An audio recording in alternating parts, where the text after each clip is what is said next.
Lotion guys, আজকে আমরা দেখো যাচ্ছি শিবডাঙ্গি, 4 জন যাচ্ছি আমরা। এই টাকা টাকা টাকা। তো এটা হচ্ছে আমি, আর এটা আমার বেটা, আর পিছনে আছে এটা দাদা হয়। ঠিক আছে, তো চলো শিবডাঙ্গির ভিতরে যাই, দেখাবো কি কি করি আমরা।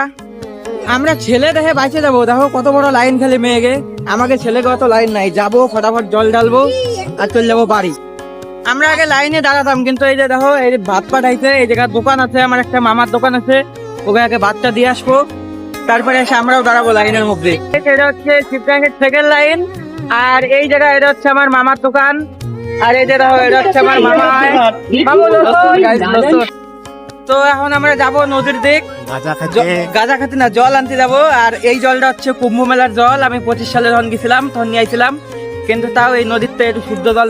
তো আমাকে জল নিয়ে কমপ্লিট, জল ভরে নিচ্ছি, বাড়িতেই নিয়ে আইছিলাম ভর্তি করে, তাও এই জায়গাতে ফর্মালিটি হিসাবে নিয়ে নিলাম অল্প একটু জল। গাইস এটা দেখো, এই যে আমার বেটা এ পার্বতী খুঁজে পাচ্ছে না, আর এই যে এর পার্বতী আছে, কালুয়া পার্বতী।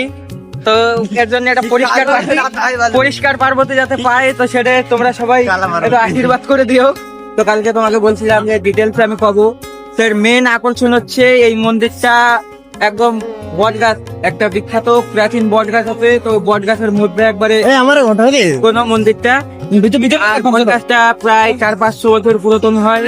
আর এটা হলো নন্দী মহারাজ, ইনি হলেন আমাদের শিব ঠাকুরের চিত্রগুপ্ত, যার যত সমস্যা আছে এনার কাছে আসে বললে সব সমাধান হয়ে যাবে। তো ফাইনালি আমরা লাইন পালাম পুরো 2 ঘন্টা দাঁড়ায় ধর পরে।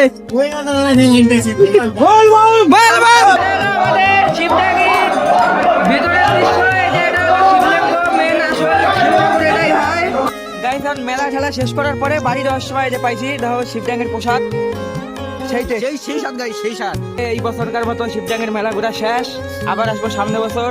তো তোমরা আমরা জল ঢালিছি, এবার শিব ঠাকুর খুশি হয়ে আমাকে 3টে করে পার্বতী দেবে, 3টে করে। তো তোমরা কারা কারা আইছিলে মেলাতে কমেন্টে জানাও।